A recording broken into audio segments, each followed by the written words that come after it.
Civil services with Nilesh channel आपका स्वागत करता है। इस वीडियो को बहुत ध्यान से देखिएगा। इस वीडियो में हमने बहुत सारी इंपॉर्टेंट चीज़ें डिस्कस की हैं। चैनल को सब्सक्राइब कर लीजिए ताकि ऐसे इंपॉर्टेंट कंटेंट आप मिस ना करें। हमारी टेलीग्राम कम्युनिटी है civil services with Nilesh channel, वहाँ पे आप जुड़ जाइए। यूपीएससी से रिलेटेड बहुत सारे इंपॉर्टेंट कंटेंट हम अक्सर वहाँ पे शेयर करते रहते हैं। अगर आप पीसीएस की तैयारी कर रहे हैं तो हमारा Telegram channel PCS with Nilesh को सब्सक्राइब करना बिल्कुल ना भूलें। आप हमारी वेबसाइट www.nilesair442.com पे विजिट कर लें। वहाँ पे आपको UPSC and even state PSC से रिलेटेड बहुत सारे इंपॉर्टेंट कंटेंट मिल जाएगा। Hello students, civil services with Nilesh में आपका स्वागत है।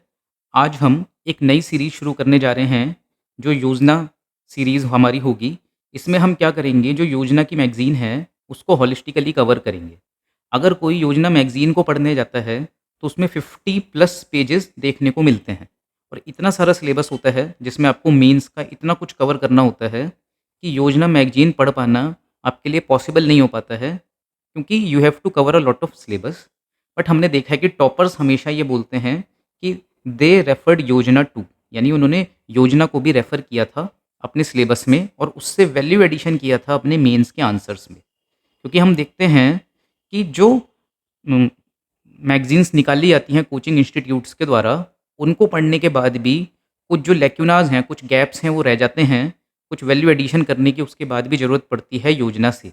ठीक है, तो इसी वजह से योजना के हमने शॉर्ट नोट्स को निकाला है। और यदि कोई इन शॉर्ट नोट्स को पढ़ लेता है और रिवीजन कर लेता है मल्टीपल टाइम्स, तो उसका मेंस में काफ़ी अच्छा वैल्यू एडिशन होगा और जो दूसरे स्टूडेंट्स हैं उनके कंपैरिजन में उसको एक एज मिलेगा। ठीक है, और इसके साथ में ही योजना में कुछ पॉइंट्स ऐसे भी होते हैं जो कई बार आपको प्रीलिम्स में भी हेल्प कर देते हैं। जैसे कि इस वाली योजना को जब हम देखेंगे मे की, तो इसमें एक टर्म आता है ऑरेंज इकोनॉमी। अब ये जो टर्म है ये डायरेक्टली आपके प्रीलिम्स में भी आ सकता है।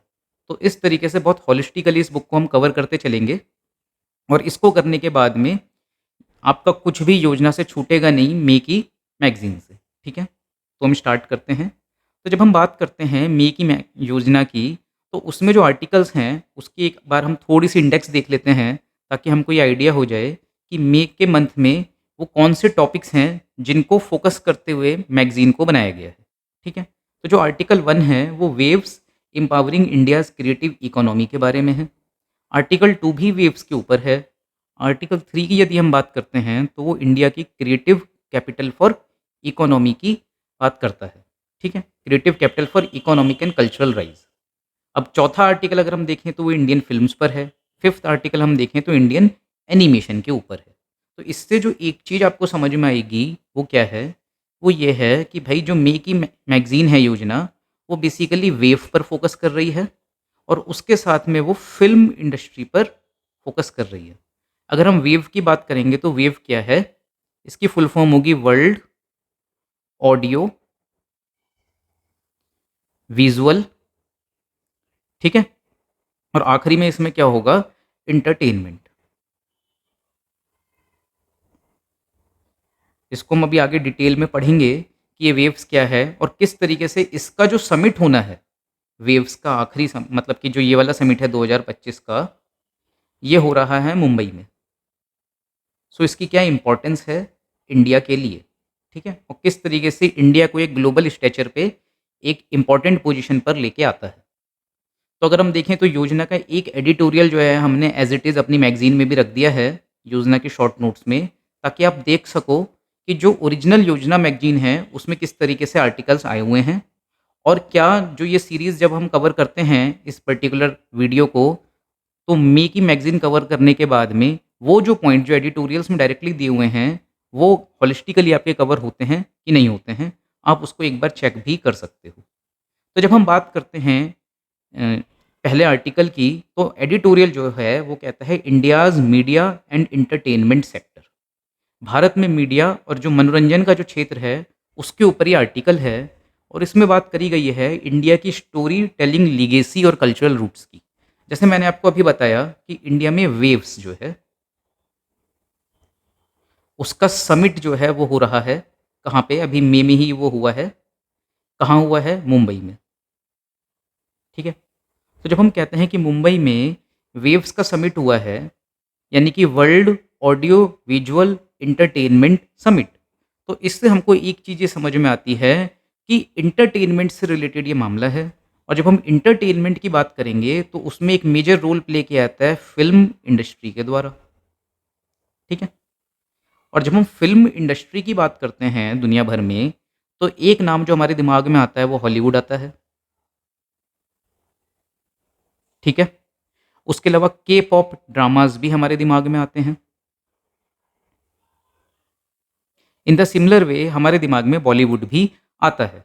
तो अगर हम बात करते हैं कि इंडिया में वेव समिट हो रहा है, तो इंडिया के जो एंटरटेनमेंट इंडस्ट्री है या फिर इंडिया की जो स्टोरी टेलिंग की लीगेसी है, वो कितनी महत्वपूर्ण हो जाती है, उसको हम देखेंगे, ठीक है? तो जब हम बात करते हैं इंडिया में स्टोरी टेलिंग की लीगेसी का अर्थ क्या हुआ? विरासत, ठीक है? तो भारत में स्टोरी टेलिंग की यानी कि कहानी कहने की विरासत बहुत पुरानी है, ठीक है? और भारत के कल्चरल रूट्स भी जो हैं, उनमें भी स्टोरी टेलिंग जो है वो रची-बसी हमको देखने को मिलती है। जैसे कि अगर हम बात करें किसकी? रामायण की, हम बात करें महाभारत की, तो ये क्या है? ये एंशिएंट एपिक्स हैं। एपिक का क्या अर्थ होता है? एपिक का अर्थ होता है महाकाव्य, ठीक है? तो ये हमारा बहुत ही बड़ा एक हम कह सकते हैं कि लिटरेचर है। और रामायण और महाभारत ये ऐसे टॉपिक्स हैं, अगर इनके ऊपर इंटरनेशनल लेवल पे कोई फ़िल्म बने, किन लेवल की? जिस तरीके की फ़िल्में अवतार वगैरह बनती हैं, तो भारत क्या कर सकता है? इंटरनेशनल लेवल पे अपनी एक पकड़ बना सकता है, ठीक है?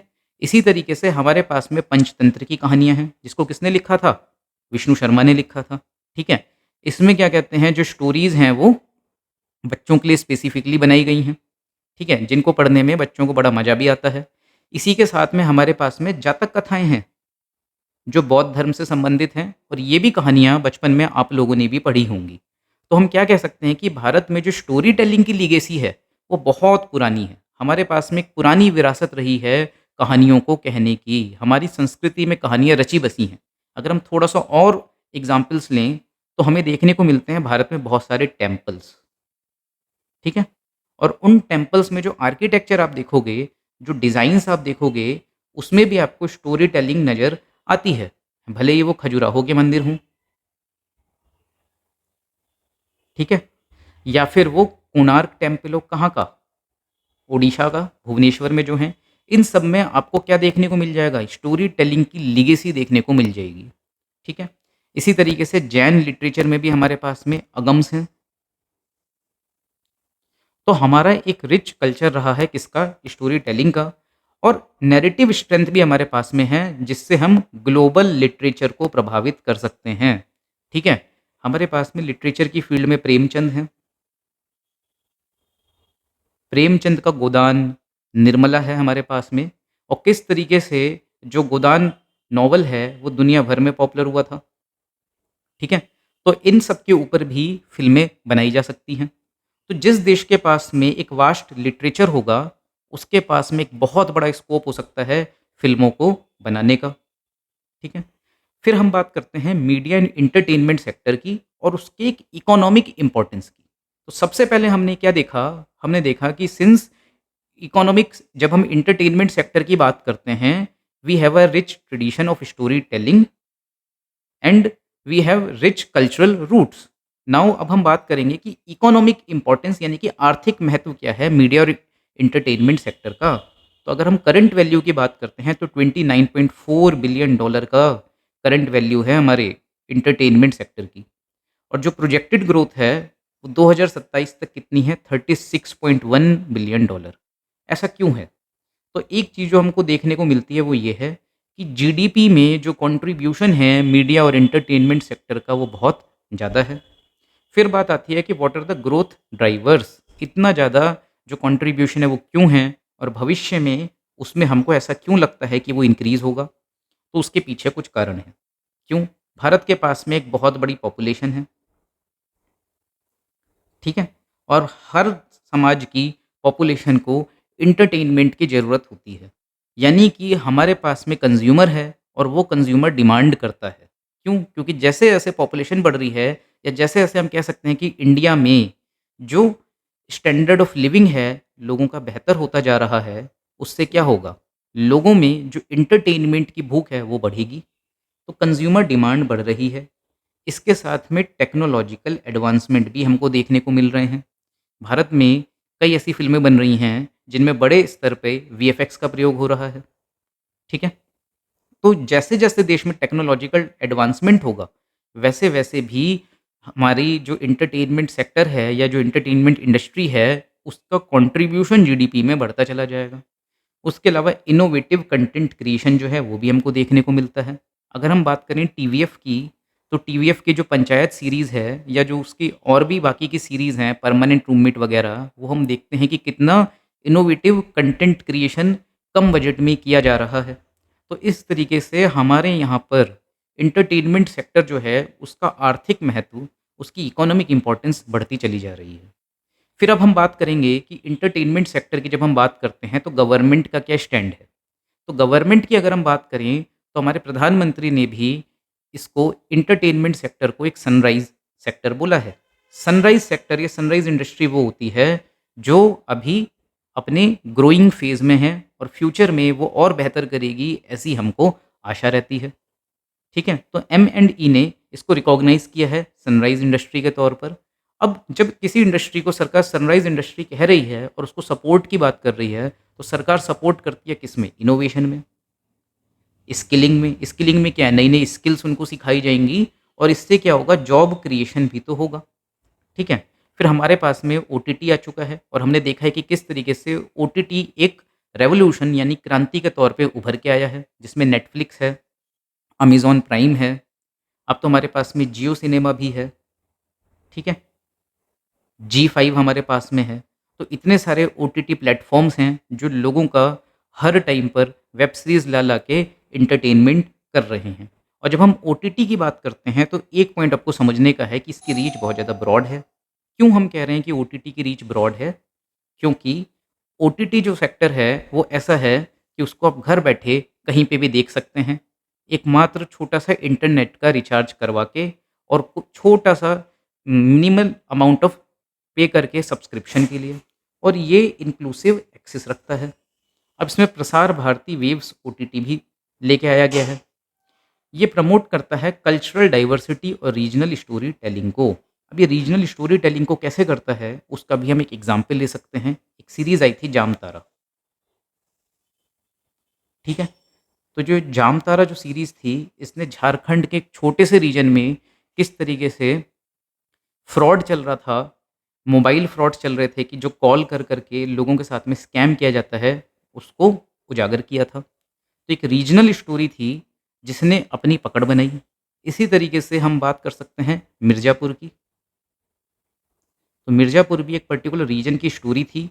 रीजनल भाषा का भी उसमें अच्छा खासा प्रयोग किया गया था और उसने किस तरीके से क्या किया, कंटेंट को डेमोक्रेटाइज़ करने का काम किया। क्योंकि हम कह ही रहे हैं कि ओटीटी रेवोल्यूशन में होगा क्या, कंटेंट का डेमोक्रेटाइज़ेशन होगा। कल्चरल डाइवर्सिटी को भी प्रमोट किया जाता है ओटीटी के द्वारा। क्यों? क्योंकि अलग-अलग संस्कृतियों के बारे में हमको जानने को मिलता है। अलग-अलग जब रीजन्स की सीरीज़ बन के आती हैं और उनको लोग देखते हैं, तो उस कल्चर के बारे में लोग जानते हैं और जो कल्चरल डाइवर्सिटी है, उसके बारे में भी हमको पता चलता है। इसी तरीके से अब हम बात करते हैं वेव्स समिट की, जो इस मैगज़ीन का मेन पॉइंट रहा ही है। तो इसमें हम क्या कहेंगे, वेव्स की फुल फॉर्म होती है world audio visual entertainment summit. Summit का मतलब होता है शिखर वार्ता, ठीक है? शिखर वार्ता। अब ये जो समिट है, ये बेसिकली इंडस्ट्री को पुश करेगा। कौन सी इंडस्ट्री को? एंटरटेनमेंट इंडस्ट्री को। अब ये समिट हो कहाँ रहा है? मुंबई में हो रहा है। ये जो पॉइंट है, याद रखना बहुत ईज़ी भी है, क्योंकि मुंबई ही हमारी क्या है? फ़िल्म कैपिटल भी है, इकोनॉमिक कैपिटल भी है। तो इस वजह से वेव्स का समिट यदि भारत में होगा, तो सबसे सूटेबल जगह उसके होने के लिए क्या होगी? मुंबई होगी। अब जब वेव्स का समिट होगा, तो कौन-कौन लोग उसमें आएगा, ये भी सोचने वाली बात है। वेव्स का समिट यदि हो रहा है, तो कौन उसमें शामिल हो सकता है? दुनिया भर के बड़े-बड़े डायरेक्टर्स शामिल हो सकते हैं, कंटेंट क्रिएटर्स शामिल हो सकते हैं, ग्लोबल लीडर्स शामिल हो सकते हैं, क्रिएटिव माइंड्स शामिल हो सकते हैं, ठीक है? अब इसका बेनिफिट क्या होगा, क्योंकि ये इंडिया में हो रहा है, तो ये क्या करेगा, पोजीशन करेगा इंडिया को एक global media and entertainment hub के तौर पर। क्यों? क्योंकि अगर हमारे देश में क्या हो रहा है, वेव्स का समिट हो रहा है, तो दुनिया भर के जो कलाकार हैं, जो फ़िल्म डायरेक्टर्स हैं, ग्लोबल लीडर्स हैं, एंटरटेनमेंट आइकन्स हैं, वो भारत में आएँगे और भारत के जो मीडिया जगत के लोग हैं, उनके साथ में उनका कॉन्टैक्ट होगा और इससे क्या होगा, बहुत ज़्यादा लर्निंग भी होगी।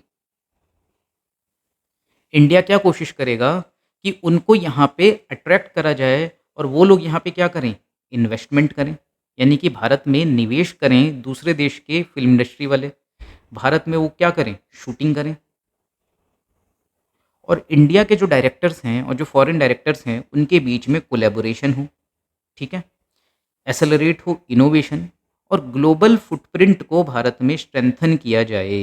ग्लोबल फुटप्रिंट का क्या मीनिंग हुआ कि वो लोग यहाँ पे ज़्यादा से ज़्यादा आएँ और इंडिया जो है एक हब के तौर पे उभरे कि लोगों को अगर फ़िल्म बनानी है तो वो भारत में आके फ़िल्म बनाना चाहते हैं, ठीक है।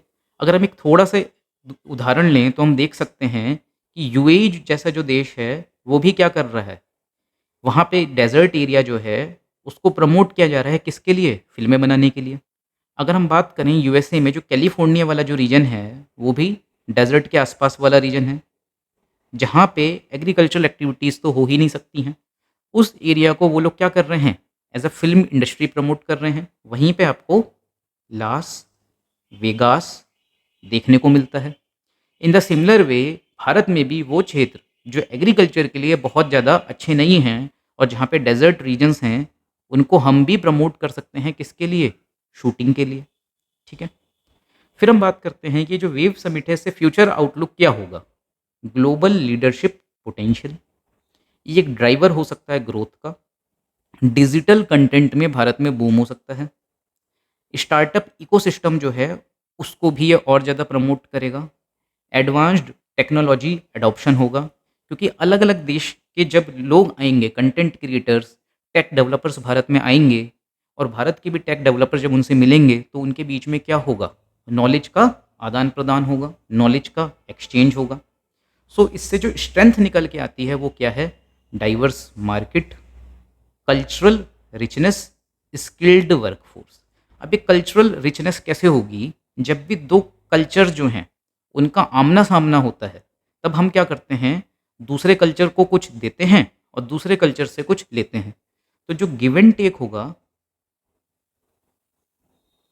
कल्चर्स के बीच में, उसके कारण भी कल्चरल रिचनेस बढ़ जाएगी। इमर्जिंग ट्रेंड्स और अपॉर्च्युनिटीज़ क्या हैं? गेमिंग इंडस्ट्री हम देख सकते हैं किस तरीके से आगे बढ़ रही है।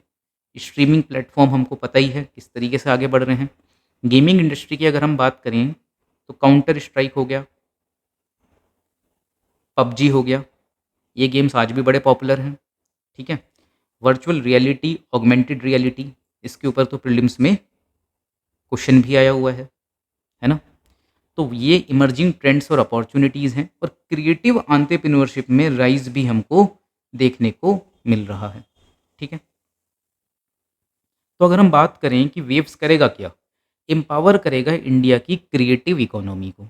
अब बात आती है कि ये क्रिएटिव इकोनॉमी क्या होता है? तो इकोनॉमी को जब हम क्रिएटिव करने की बात करेंगे, तो क्रिएटिव का मतलब होता है मेनली जब हम बात करते हैं आर्ट्स एंड लिटरेचर की, ठीक है? क्योंकि इनको हम ये कह सकते हैं कि ये क्रिएटिव फील्ड्स हैं, ये रचनात्मक क्षेत्र हैं, ठीक है? तो कला एवं साहित्य, इन क्षेत्रों को क्रिएटिव इकोनॉमी में गिना जाता है और जब हम कला की बात करते हैं और साहित्य की बात करते हैं, तो इनको मैनिफेस्ट करने का आज के समय में वन ऑफ द बेस्ट तरीका क्या है? मूवीज़, फ़िल्में। तो फ़िल्मों के माध्यम से आप क्या करते हो या फिर डॉक्यूमेंट्रीज़ हो सकती हैं, ठीक है? या मीडिया जगत हो सकता है। इनके माध्यम से हम क्या कर सकते हैं, क्रिएटिव इकोनॉमी जो है भारत में उसको एम्पावर कर सकते हैं। तो वेव्स का जो world audio visual and entertainment summit है, ये मुंबई में हुआ, ठीक है? इसको पीएम मोदी ने अपने मन की बात में 29 ऑफ दिसंबर 2024 में ही अनाउंस कर दिया था। फिर हम बात करते हैं what is the purpose of वेव्स। सो ये क्या करेगा, एस्टेब्लिश करेगा इंडिया को as a global creative economy leader. Why we are seeing कि ये लीडर के तौर पे हमको प्रेजेंट करेगा या इस्टेब्लिश करेगा। क्यों? क्योंकि इसका समिट इंडिया में हो रहा है। तो जिस देश में समिट हो रहा है वो होस्ट है, और जो होस्ट है उसकी जो पावर होती है कहने की, सेइंग पावर जो होती है वो थोड़ी सी ज़्यादा होती है। ठीक है, ये यूनाइट करेगा स्टेक होल्डर्स को। स्टेक होल्डर्स क्या हैं? जिनके स्टेक्स इससे जुड़े हुए हैं। अब हम देखते हैं किन किन के स्टेक्स इससे जुड़े हुए हो सकते हैं। पहले तो सिनेमा, ठीक है। सिनेमा के अलावा हम कह सकते हैं मीडिया, ओटीटी। इसके साथ में आज के टाइम में जो वीएफएक्स का काम करते हैं उनके भी इंटरेस्ट इससे जुड़े हुए हो सकते हैं, वो भी एक स्टेक होल्डर हैं इसमें। ठीक है, तो इस तरीके से जो एनिमेशन का काम करते हैं, जो एनीमे वाले हैं, उनके भी स्टेक्स इससे जुड़े हुए हैं। और भी हम स्टेक होल्डर्स इसके बना सकते हैं, जो एक्टर्स हैं, वर्ल्ड एक्टर्स, जो सिंगर्स हैं, जो म्यूजिशियंस हैं, उस सारे के सारे ही इससे जुड़ जाएंगे। यानी कि ये कितने सारे स्टेक होल्डर्स को वर्ल्ड के एक प्लेटफॉर्म पर लेके आएगा वेव्स। और उसका लाभ किसको मिलेगा? भारत को मिलेगा, क्योंकि अल्टीमेटली इंडिया वो देश है जहाँ पे ये समिट ऑर्गेनाइज हो रहा है। अब मोदी जी का जो विज़न है हमारे पीएम का, वो क्या है कि इंडिया को $5 ट्रिलियन की इकोनॉमी बनाना है। यदि कोई देश $5 ट्रिलियन की इकोनॉमी बनना चाहता है, तो आप मुझे बताओ कि मीडिया सेक्टर को क्या हम इग्नोर कर सकते हैं? इंटरटेनमेंट सेक्टर को क्या हम इग्नोर कर सकते हैं?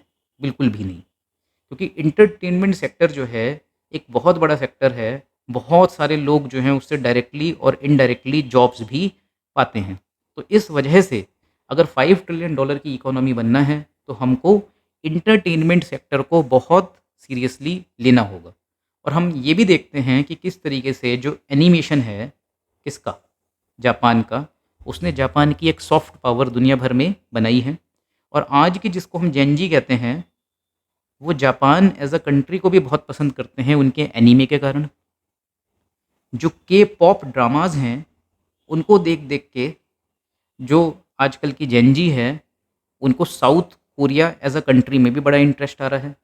तो यदि हमें अपने देश को एक सुपर पावर बनाना है,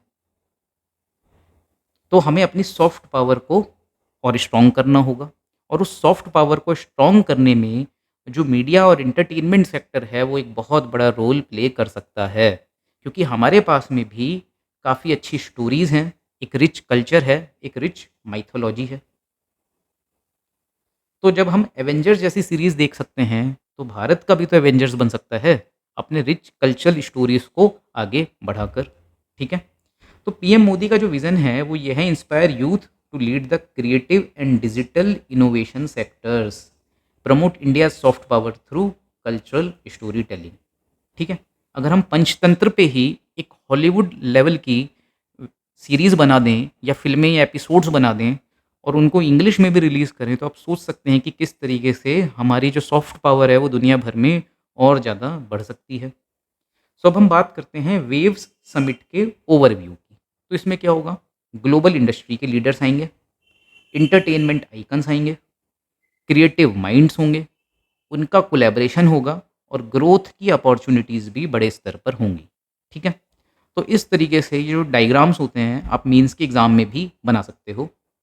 इस तरीके से करके भी बना सकते हो। एक पॉइंट यहाँ लिख दिया, एक यहाँ लिख दिया, एक यहाँ लिख दिया, एक यहाँ लिख दिया। ठीक है, अब हम बात करते हैं स्ट्रेटेजिक ऑब्जेक्टिव्स क्या हैं वेव्स के। वही ऑब्जेक्टिव्स हैं कि हमें इनेबल करना है इंटरनेशनल कोलैबोरेशंस को सिनेमा में और डिजिटल मीडिया में। हमें रीजनल स्टोरी टेलिंग को भी प्रमोट करना है। जैसे इसका अगर हम एक एग्जाम्पल लें तो एक फिल्म आती है कांतारा। ऋषभ शेट्टी इसके डायरेक्टर थे। तो ये फिल्म बड़ी पॉपुलर हुई। तो अगर हम देखें तो कांतारा फिल्म कर्नाटका के एक छोटे से तुलु रीजन की कहानी थी। ठीक है, और वो पैन इंडिया इतनी पॉपुलर हुई क्यों? क्योंकि उसको दिखाने का जो तरीका था, उसका स्टोरी टेलिंग और उसका डायरेक्शन बहुत ही अच्छा था। तो इस तरीके से भारत में और दुनिया भर के छोटे छोटे रीजन्स में अपने आप में बड़ी बड़ी स्टोरीज़ हैं, जिनको यदि हम इंटरनेशनल लेवल पे प्रमोट करें तो उनकी एक ग्लोबल रिलेवेंस हो सकती है। और जो कल्चर है उसमें और ज़्यादा डाइवर्सिटी आ सकती है और विश्व में टॉलरेंस की भावना भी बढ़ेगी। क्योंकि जैसे-जैसे हम अलग-अलग संस्कृतियों के बारे में जानते हैं और हमको डाइवर्सिटी के बारे में पता चलता है, वैसे-वैसे हमारे अंदर एक टॉलरेंस भी बढ़ती चली जाती है। हम लेवरेज कर सकते हैं, इसका ऑब्जेक्टिव क्या है? लेवरेज करना टेक्नोलॉजी को फॉर इमर्सिव कंटेंट, जैसे कि augmented reality, virtual reality, gaming and animation. हम फैसिलिटेट कर सकते हैं co creation and cultural exchange between east and west. इसकी बात मैंने करी ही आपसे कि किस तरीके से वो होगा। हम सपोर्ट कर सकते हैं content monetisation models for the digital platforms. अब इसके हम कुछ पिलर्स देख लेते हैं वेव्स के। तो वेव्स के पिलर्स में क्या होगा? बेसिकली सबसे पहले तो सिनेमा और सीरीज़ की ही बात होगी कि रीजनल सिनेमा को आपको इंटरनेशनल ऑडियंस तक लेके जाना है। इसी तरीके से फिर एवीजीसी की बात होगी, यानी animation, VFX, gaming and comics, extended reality. इसमें हम इंडिया को एक एवीजीसी एक्सआर हेड बनाने की कोशिश करेंगे। जैसे हम देख भी रहे हैं कि आज के टाइम में बॉलीवुड की फ़िल्मों में वीएफएक्स यानी कि विजुअल इफ़ेक्ट्स पे ठीक-ठाक काम हो भी रहा है। उसके लिए ब्रह्मास्त्र फ़िल्म है और कल्कि फ़िल्म है, जिसमें बड़े स्तर पर वीएफएक्स का प्रयोग करा गया है। तो हम इंडिया को अगर एक हब बनाते हैं एवीजीसी टैलेंट का, तो उससे होगा क्या?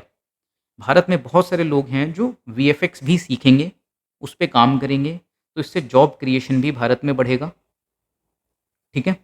और इनोवेशन हमको लेके आना है इमर्सिव टेक्नोलॉजीज़ में। तो यानी कि जो पिलर हैं वेव्स के, उसमें एक पिलर सिनेमा और सीरीज़ हो गया, एक एवीजीसी एक्सआर हो गया, एक पिलर उसमें ओटीटी और डिजिटल मीडिया हो जाएगा, ठीक है? यानी हमें क्या करना है, ओवर द टॉप जो प्लेटफ़ॉर्म्स हैं, जैसे कि नेटफ्लिक्स हो गया, अमेज़न प्राइम हो गया, उस तरीके के और भी प्लेटफ़ॉर्म्स को लेके आना है। हमें डेवलप करना है scalable digital story telling models को, न्यू एज क्रिएटर्स को सपोर्ट करना है, ऑनलाइन कंटेंट इंडस्ट्रीज़ को सपोर्ट करना है। अब जब हम बात करते हैं वेव्स की, तो क्या म्यूज़िक के बिना हम एंटरटेनमेंट इंडस्ट्री को पूरा मान सकते हैं? बिल्कुल भी नहीं। तो म्यूज़िक भी एक बहुत इम्पोर्टेंट रोल प्ले करता है, किसमें? एंटरटेनमेंट इंडस्ट्री में। तो हमें म्यूज़िक इंडस्ट्री की ग्रोथ को सपोर्ट करना होगा ग्लोबल फेस्टिवल्स और पार्टनरशिप्स के माध्यम से, ठीक है? फिर हम क्या कर सकते हैं, जैसे कि आपने सुना होगा एक म्यूज़िक होता है जिसको हम कहते हैं फ्यूज़न म्यूज़िक।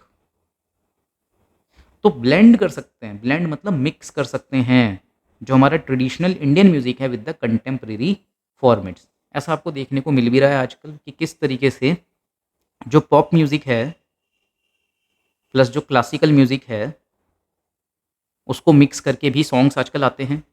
इसका एक उदाहरण और भी है, यदि आपने सुना हो तो, चटनी सॉन्ग। ये आप कभी यूट्यूब पे सुनना, चटनी म्यूज़िक या चटनी सॉन्ग, ठीक है? इसका रिलेशन आपको गिरमिटिया से मिलेगा। अगर आप लोग गिरमिटिया के बारे में नहीं जानते हैं, तो इसको भी एक बार गूगल कीजिएगा कि गिरमिटिया क्या है और गिरमिटिया का चटनी सॉन्ग से क्या रिलेशन है। अब हम बात करते हैं इंडिया के growing media and entertainment power के बारे में। एम एंड ई का मतलब यहाँ पे मीडिया एंड एंटरटेनमेंट से है।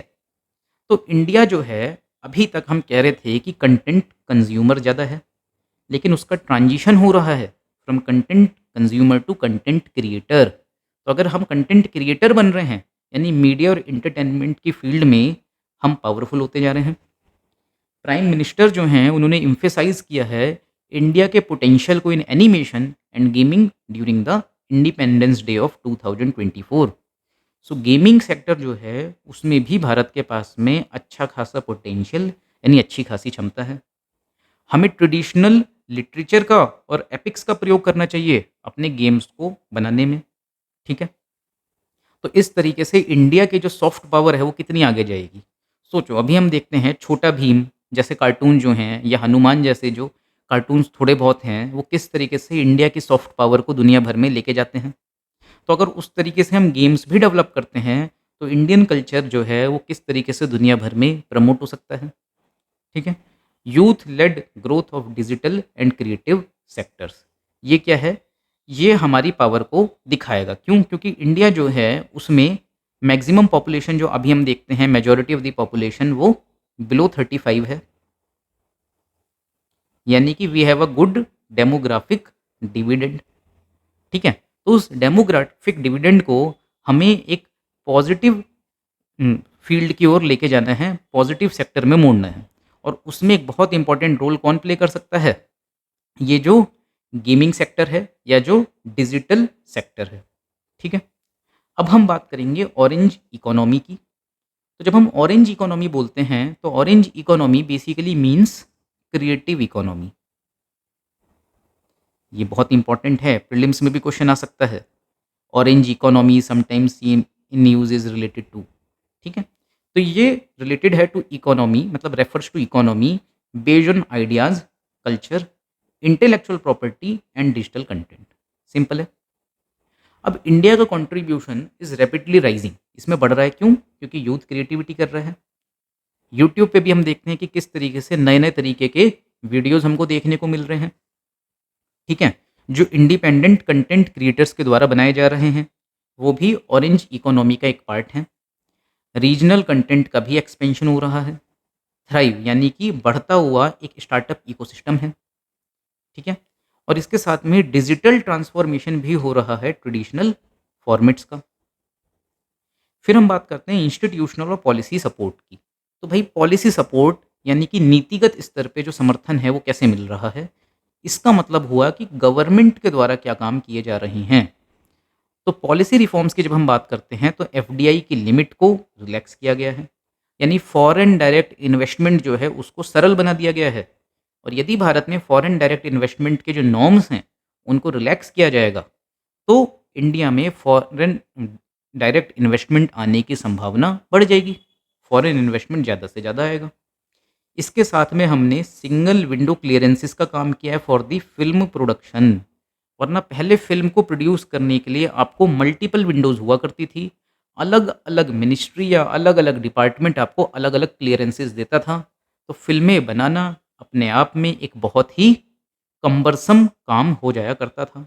लेकिन since now we have a single window clearance, तो उसकी वजह से जो फ़िल्म इंडस्ट्री के लोग हैं, उनके लिए फ़िल्में बनाना थोड़ा-सा सरल हो जाएगा।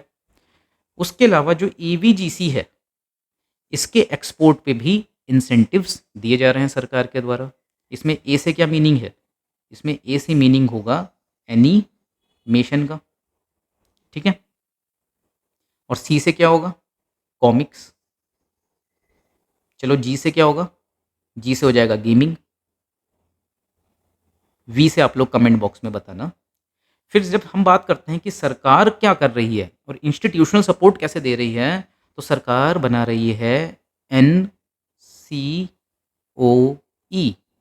नेशनल सेंटर ऑफ एक्सीलेंस, यानी कि एक केंद्र, एक्सीलेंस मतलब सर्वश्रेष्ठता का। तो ये बेसिकली आईआईटीज़ और आईआईएम्स की तर्ज पर ही नेशनल सेंटर ऑफ एक्सीलेंस बनाया जा रहा है फॉर एवीजीसी एक्सआर। एक्सआर क्या है? Extended reality. कहाँ पे? मुंबई में।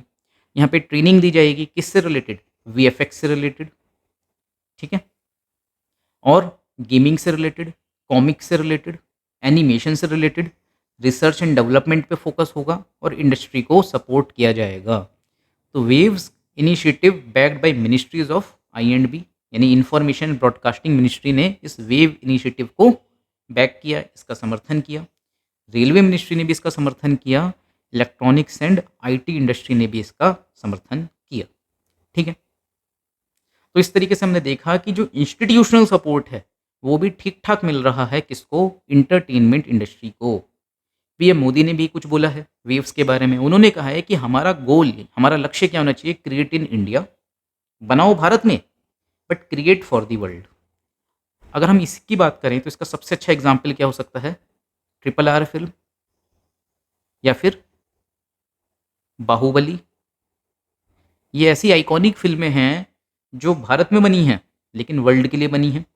जो नाटू नाटू सॉन्ग है उसको तो हमने देखा ही है कि उसने इंटरनेशनल लेवल पे भी किस तरीके से पॉपुलैरिटी को हासिल किया था, ठीक है। तो इस तरीके से हमारा पहला आर्टिकल ख़त्म होता है। अब हम दूसरे आर्टिकल पे आते हैं। पहला आर्टिकल क्या था? इंपावरिंग इंडियाज़ क्रिएटिव इकोनॉमी, ठीक है। तो यहाँ पे क्रिएटिव इकोनॉमी को ही हम ऑरेंज इकोनॉमी भी कह सकते हैं, ठीक है। ये टर्म याद रखना है, प्रीलिम्स में आ सकता है। फिर हम बात करते हैं waves 2025 India leads the creative revolution of the world. अब भाई विश्व का जो क्रिएटिव रेवोल्यूशन हुआ है, यानी कि क्रिएटिविटी में जो क्रांति आई है, उसमें कौन लीड कर रहा है? इंडिया। हम क्यों कह रहे हैं इंडिया लीड कर रहा है? क्योंकि इंडिया में ही ये समिट हुआ है 2025 में। तो अब इंडिया इसमें क्या वैल्यू एडिशन कर सकता है? इंडिया की बहुत रिच लेगेसी है स्टोरी टेलिंग की, जैसे रामायण है, महाभारत है। ये क्या हैं? ये स्टोरी टेलिंग की ही तो एग्ज़ाम्पल्स हैं। इसमें हम और क्या जोड़ सकते हैं? हितोपदेश की कहानियाँ, ठीक है? इसमें हम और क्या जोड़ सकते हैं? सिंहासन बत्तीसी, बचपन में कुछ लोगों ने पढ़ी होगी आप में से, है ना? इन सब पे यदि हम एक स्टैंडर्ड की इंटरनेशनल लेवल की फ़िल्में बनाते हैं, तो क्या इंडिया की सॉफ्ट पावर नहीं बढ़ेगी?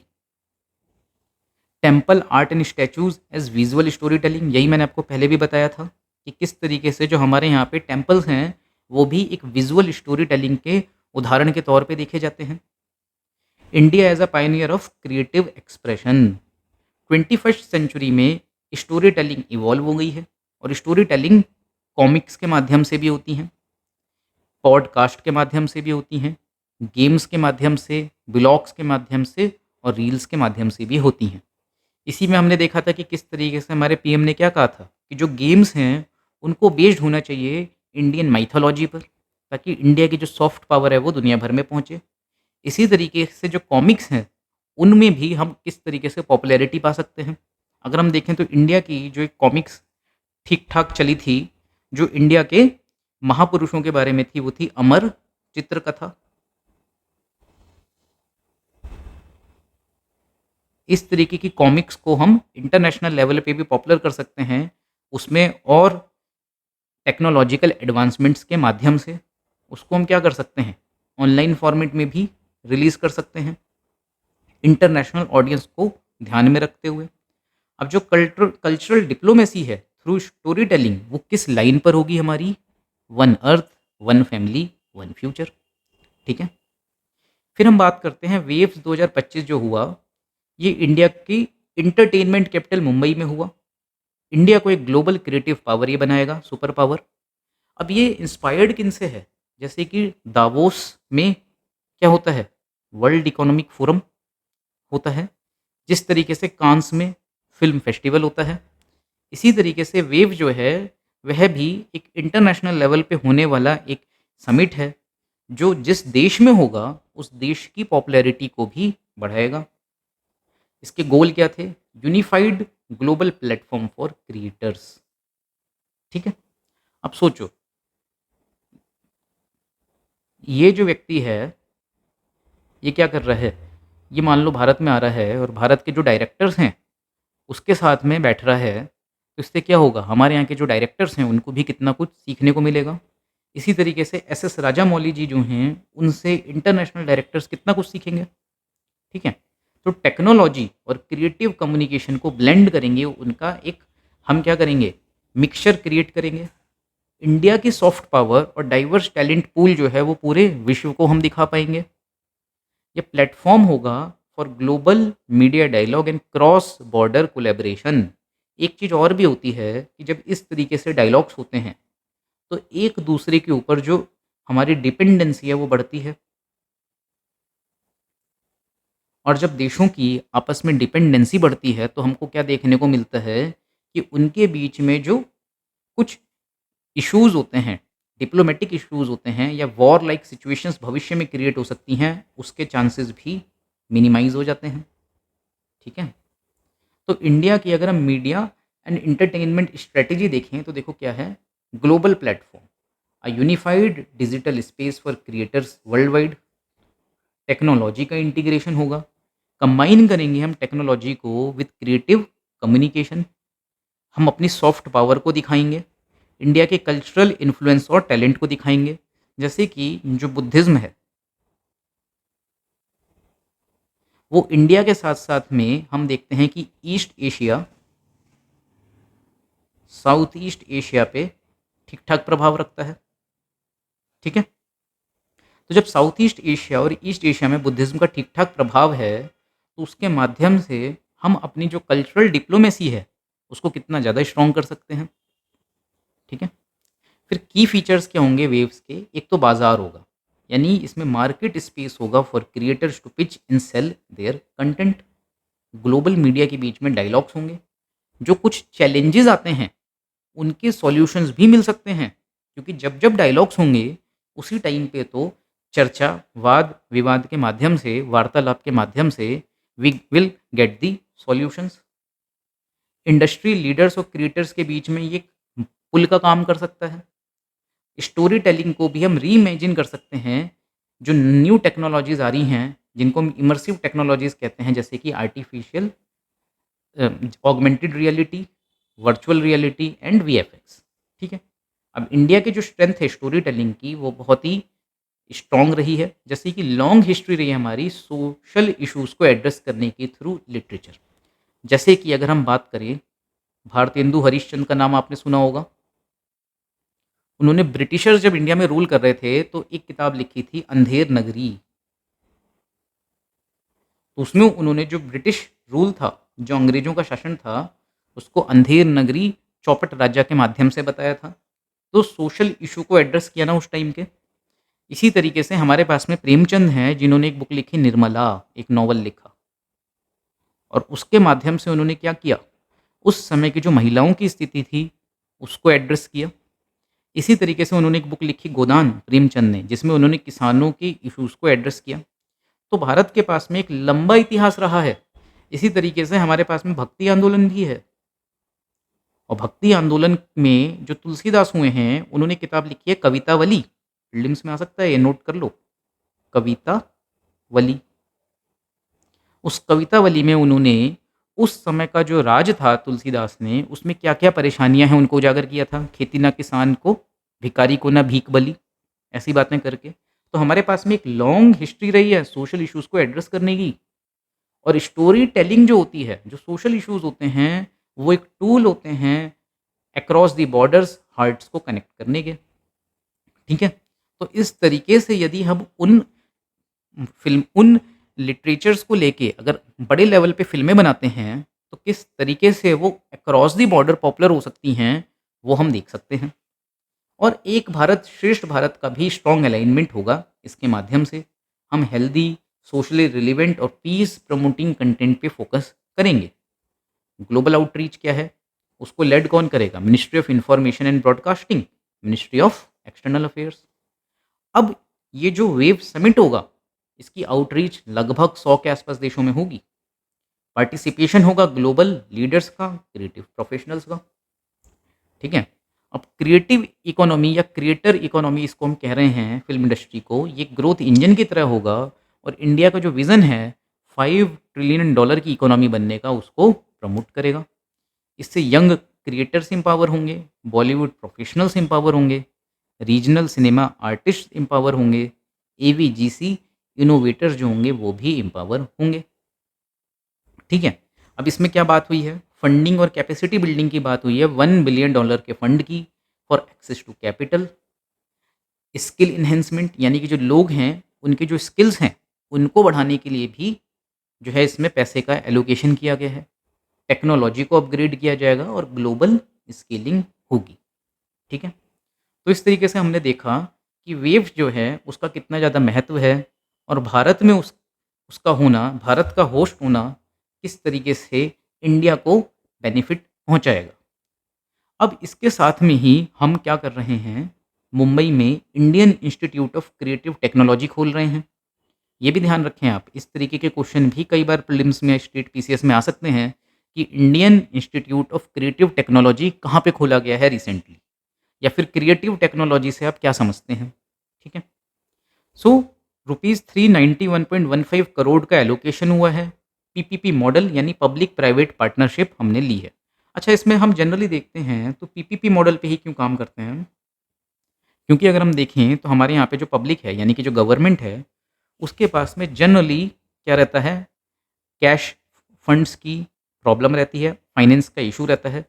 तो प्राइवेट सेक्टर जो है, जब वो उसमें उसका पार्टनर होगा, तो वो क्या करेगा, काफ़ी ज़्यादा फाइनेंशियल सपोर्ट कर पाएगा। फोकस क्या है? एवीजीसी एक्सआर सेक्टर के ऊपर, ठीक है? यानी एनिमेशन के ऊपर, वीएफएक्स के ऊपर, गेमिंग के ऊपर, कॉमिक्स के ऊपर फोकस होगा। रोल क्या होगा? आईपी क्रिएशन होगा, यानी इंटेलेक्चुअल प्रॉपर्टी को ज़्यादा से ज़्यादा क्रिएट किया जाए, ट्रेनिंग दी जाए, रिसर्च और डेवलपमेंट में काम किया जाए, ठीक है? अब इससे क्या होगा, इंक्लूसिविटी भी बढ़ेगी। इंक्लूसिविटी मतलब ज़्यादा से ज़्यादा लोगों का इंक्लूज़न, यानी कि जो मार्जिनलाइज्ड लोग हैं, जो समाज के हाशिए पे खड़े हुए लोग हैं, उनको भी जोड़ना, उनको भी मेन स्ट्रीम में लेके आना। डिजिटल इंक्लूसिविटी बढ़ेगी, रूरल अर्बन डिवाइड भी कम होगा। डिजिटल टूल्स उनकी एक्सेस मिलेगी, डिस्ट्रीब्यूशन प्लेटफॉर्म्स की एक्सेस मिलेगी, ट्रेनिंग सेशंस होंगे, ठीक है। और जो सोशियो इकोनॉमिक बैकग्राउंड है, वो जिनका वीक है, उन लोगों को भी एम्पावर किया जाएगा, उन क्रिएटर्स को, ठीक है। जो वीक सोशियो इकोनॉमिक बैकग्राउंड के लोग हैं, उनका भी क्या होगा, यहाँ पे एम्पावरमेंट होगा। इसके साथ में ही क्रिएटिव स्फेयर बनाया जाएगा। अब आपने देखा होगा जहाँ पे भी स्फेयर आ जाता है, उसका मतलब होता है एरिया ऑफ इन्फ्लुएंस। जैसे कि हम ट्रोपोस्फेयर कहते हैं, उसका मतलब होता है ट्रोपो वाला जो रीजन है उसका एरिया ऑफ इन्फ्लुएंस। तो क्रिएटिव स्फेयर जब हम बना रहे हैं, तो ये बेसिकली क्या है, ये टैलेंट को डिस्कवर करेगा। ये एक जोन होगी जहाँ पे ग्लोबल टैलेंट को दिखाया जा सकता है, और इसमें जो मेन फोकस होगा वो किन पर होगा, स्मॉल टाउन्स और रूरल टाउन्स पर होगा। अब इस क्रिएटिव स्फेयर में एक्सपर्ट्स के द्वारा मेंटरशिप दी जाएगी। मीडिया एंड इंटरटेनमेंट डोमेन में जो 800 क्रिएटर्स हैं, उनकी शॉर्ट लिस्टिंग होगी। और जिन लोगों में हम देखेंगे कि टैलेंट है, जो स्मॉल टाउन से हैं, टैलेंट रखते हैं, लेकिन उनके पास में फंड की प्रॉब्लम है, उनको फंड फैसिलिटेशन किया जाएगा। और उनके जो प्रोडक्ट्स होंगे उनको वेव्स बाजार में बेचा जाएगा। किसके साथ में, इंटेलेक्चुअल प्रॉपर्टी प्रोटेक्शन के साथ में, ठीक है। तो इस तरीके से अभी हमने जो ऊपर देखा था, वो देखा था IICT, Indian institute of creative technology, और अभी हमने देखा क्रिएटिव स्फीयर। इसमें देखो हम देख भी सकते हैं कि क्या क्या चीज़ें होंगी। एक्सपर्ट्स के द्वारा मेंटरशिप होगी क्रिएटिव स्फीयर में, गाइडेंस और सपोर्ट दिया जाएगा इंडस्ट्री एक्सपर्ट्स के द्वारा। देखो इसमें कौन लोग होंगे, जिनका एनिमेशन में मान लो इंटरेस्ट है, ठीक है, और उनको बेसिक लेवल पे मान लो एनिमेशन थोड़ा बहुत आता भी है, उनका स्किल इम्प्रूवमेंट होगा, ठीक है। इस तरीके से हम इसको समझ सकते हैं। शॉर्ट लिस्टिंग होगी क्रिएटर्स की, सेलेक्ट किए जाएंगे टॉप टैलेंट्स को फ्रॉम वेरियस डोमेन्स, उनको फाइनेंशियल हेल्प दी जाएगी, फंड फैसिलिटेशन, और प्रोडक्ट सेल होगा उनका वेव्स बाजार में, ठीक है। तो जब हम बात करते हैं वेव एक्सेलरेटर की, तो इसमें क्या होगा, देखो ये नाम में अगर हम देखें तो वेव भी हो गया, और ये एक्सेलरेटर जो है वो इस वाले एक्सेलरेटर को जोड़ के क्रिएटिव नाम रखा गया है। एक्सेलरेटर का मतलब क्या होता है, किसी चीज़ को एक्सेलरेट करना, यानी तेज़ी से बढ़ाना, है ना। सो ये जो वेव एक्सेलरेटर है, ये क्या करेगा, स्टार्टअप्स को कनेक्ट करेगा इन्वेस्टर्स और मेंटर्स के साथ में। अब मान लो कोई स्टार्टअप है, उसके पास में अच्छा आइडिया है, बस उसके पास में जो प्रॉब्लम है वो किसकी है, फाइनेंस की है। तो इन्वेस्टर्स उसको क्या देंगे, फाइनेंस देंगे, और जो मेंटर्स होंगे वो क्या करेंगे, उसको गाइड करेंगे, क्योंकि दे हैव द एक्सपीरियंस। तो जो स्टार्टअप है उसको एक क्या मिल जाएगा, डायरेक्शन मिल जाएगा, ठीक है। वेव एक्सेलरेटर पे इनके लाइव पिचिंग सेशंस भी होंगे। तो लाइव पिचिंग सेशन में क्या होगा, जैसे कि अगर हम देखें तो आपने शार्क टैंक का नाम सुना होगा। शार्क टैंक की जब हम बात करते हैं तो इसमें क्या होता था, अगर आपने टीवी पे देखा है तो लोग आते थे, वो अपने आइडियाज़ बताते थे, और वहाँ पे जो इन्वेस्टर्स बैठे होते थे वो उनके प्रोडक्ट में इन्वेस्ट करते थे, उसकी थोड़ी सी इक्विटी खरीदते थे, ठीक है। तो शार्क टैंक का जो आइडिया था वो बहुत ज़्यादा वास्ट था, उसमें कोई भी आ सकता है, किसी का अचार का बिजनेस है वो भी आ सकता है। लेकिन जब हम वेव एक्सेलरेटर की बात कर रहे हैं तो आपको पता है कि इसमें ऑडियो विजुअल इंटरटेनमेंट की बात हो रही है। तो इसमें जो पिचिंग सेशंस होंगे वो लाइव होंगे, इसमें लोग भी देख पाएंगे, उनका एंटरटेनमेंट भी होगा, और उसके साथ में जो मेंटोर्स हैं या फिर जो इन्वेस्टर्स हैं वो क्या करेंगे, इन्वेस्ट भी करेंगे। इनका उद्देश्य क्या है, इनोवेशन एंड एंटरप्रेन्योरशिप, ठीक है। टेक इंटीग्रेशन फोकस किस पे है, augmented reality, virtual reality, extended reality, artificial intelligence इन कंटेंट क्रिएशन, वर्चुअल सेट्स होंगे, AI ड्राइवन एनिमेशंस होंगे, और इंगेजिंग स्टोरी टेलिंग्स इसमें होगी, ठीक है। इंटेलेक्चुअल प्रॉपर्टी और मार्केट शेयर भी होगा। आप अपनी इंटेलेक्चुअल प्रॉपर्टी के इकोसिस्टम को कैसे मजबूत कर पाओगे, कल्चरल रिचनेस के माध्यम से। जैसे कि भारत में जो स्टोरी टेलिंग है, कोई कार्टून बनाते हैं हम, जो बहुत पॉपुलर होता है, जो इंडिया की माइथोलॉजी पर बेस्ड है, तो उसका आईपी भी तो हमारे पास में होगा और वो बहुत स्ट्रॉन्ग आईपी होगा। ठीक है। लिंग्विस्टिक डाइवर्सिटी भी जो है वो हम दिखा सकते हैं, क्योंकि भारत में कई सारी भाषाएं बोली जाती हैं। इसका टारगेट क्या होगा? इंडिया के जो शेयर है उसको global media and entertainment market का, उसको इंटरनेशनल लेवल पे एक्सपेंड किया जा सके। ठीक है। और फ्यूचर मार्केट आउटलुक की अगर हम बात करें, global media and entertainment market जो है $50 बिलियन को हिट कर जाएगा 2029 तक। ठीक है। तो हम देख सकते हैं कि कितना बड़ा ये मार्केट है मीडिया और एंटरटेनमेंट का। और वेव्स का समिट जो भारत में हो रहा है, जो हुआ है 2025 में, वो कितनी सारी अपॉर्चुनिटीज़ लेके आया है। किसके लिए? भारत के लिए। अब इंडिया के एडवांटेजेस क्या हैं? एफडीआई रिफॉर्म्स भारत में आ चुके हैं, बिजनेस प्रोसेस में भी ईजिंग हो चुकी है। हमने देखा है ईज़ ऑफ डूइंग बिजनेस में इंडिया की जो रैंकिंग है वो काफ़ी तेज़ी से इम्प्रूव हुई है। ग्लोबल को प्रोडक्शन पॉलिसीज़ आ रही हैं। को प्रोडक्शन का मतलब क्या हुआ? साथ में जो प्रोडक्शन होगा। कहीं पे भी को लग जाता है तो उसको हिंदी में हम बोलते हैं सह, यानी सह, यानी कि साथ में। वेव्स ये की ड्राइवर हो सकता है to the position India as a capital of orange economy. Orange economy means creative economy. ठीक है। अब हम बात करते हैं लीगेसी और कल्चरल डिप्लोमेसी की। तो अब हम इसको थोड़ा सा पास्ट से जोड़ेंगे कि किस तरीके से स्वामी विवेकानंद ने जब शिकागो में अपना भाषण दिया था तो इंडिया की सॉफ्ट पावर कैसे बढ़ी थी। ठीक है। तो हम क्या कह सकते हैं? वो हमारी लीगेसी है, हमारी विरासत है, वो हमारी कल्चरल डिप्लोमेसी का एक उदाहरण है वो। ठीक है। इसी तरीके से वेव्स में हम योग, कल्चर, क्रिएटिविटी, आयुर्वेद, इनको भी प्रमोट कर सकते हैं। तो इतनी सारी चीज़ें जब हमने देखी, इतने सारे बेनिफिट जब हमने देखे किसके? वेव्स के, तो हम क्या कहेंगे? वेव केवल एक समिट नहीं है, एक शिखर वार्ता नहीं है, वो अपने आप में एक आंदोलन है। It is a movement in itself. ठीक है। ये इंडिया की ग्लोबल आइडेंटिटी बनाएगा, किसमें? क्रिएटिव इंडस्ट्रीज में। इसका विज़न ही है कि प्रत्येक क्रिएटर को एम्पावर किया जाए, इनोवेशन को लाया जाए और कोलैबोरेशंस को इंस्पायर किया जाए। तो जब हम क्रिएटर की बात करते हैं तो कंटेंट क्रिएटर तो यूट्यूब पर भी हैं, है ना? और हम देख भी रहे हैं कि किस तरीके से यूट्यूब पर भी जो कंटेंट है उसकी क्वालिटी कितनी तेज़ी से बेहतर होती चली जा रही है। और कंटेंट क्रिएटर अवार्ड भी दिए गए थे इंडियन गवर्नमेंट के द्वारा लास्ट ईयर।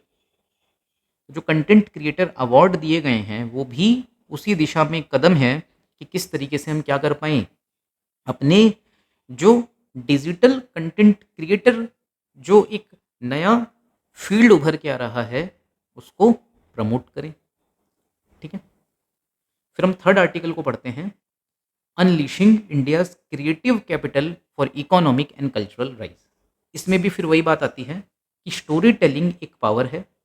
21st सेंचुरी के अगर हम मीडिया की बात करें तो images, stories, immersive digital content, ये नेशनल आइडेंटिटी का हिस्सा है और यह एक ग्लोबल इन्फ्लुएंस भी रखता है।